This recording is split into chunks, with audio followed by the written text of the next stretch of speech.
Nous voulons à présent calculer l'écart type d'une variable et dans ce laboratoire, nous voudrions calculer l'écart type de la variable salaire.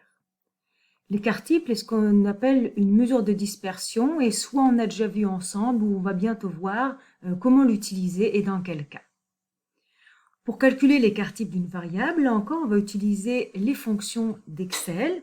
La fonction s'appelle écart type standard et comme pour la moyenne, on va sélectionner au complet toutes les données de la variable. Par exemple, ici, je veux calculer l'écart type du salaire, donc je me place sur la cellule où je veux faire afficher mon résultat et je viens chercher dans les fonctions, je vais chercher plutôt que les dernières utilisées, au cas où ils ne se trouvent pas, je vais me rendre dans le menu déroulant statistique et là, je viens chercher écart type standard.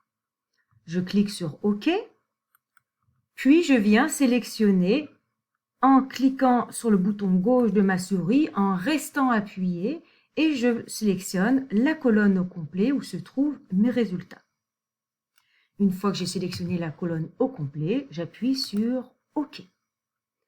On a ici le résultat de l'écart type. On pourrait décider de diminuer le nombre de décimales à 1 ou 2 ou 3, dépendamment de ce qui vous est demandé dans les exercices. Comme pour toutes les formules, quand on connaît le nom, plutôt que de aller la chercher dans l'insertion ici, vous pourriez simplement appuyer sur égal et le début du code que vous connaissez d'Excel.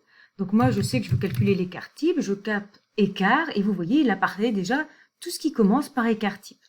Et là, je me rappelle que c'est l'écart type standard, je double-clique dessus et de nouveau, je reviendrai sélectionner mes colonnes, la colonne au complet. Donc, quelle que soit la fonction que vous utilisez, soit vous pouvez aller la chercher dans le petit f de x pour insérer une fonction, ou vous écrivez le signe égal et le début du mot de code associé avec Excel. Donc voilà comment calculer l'écart type d'une variable en utilisant Excel.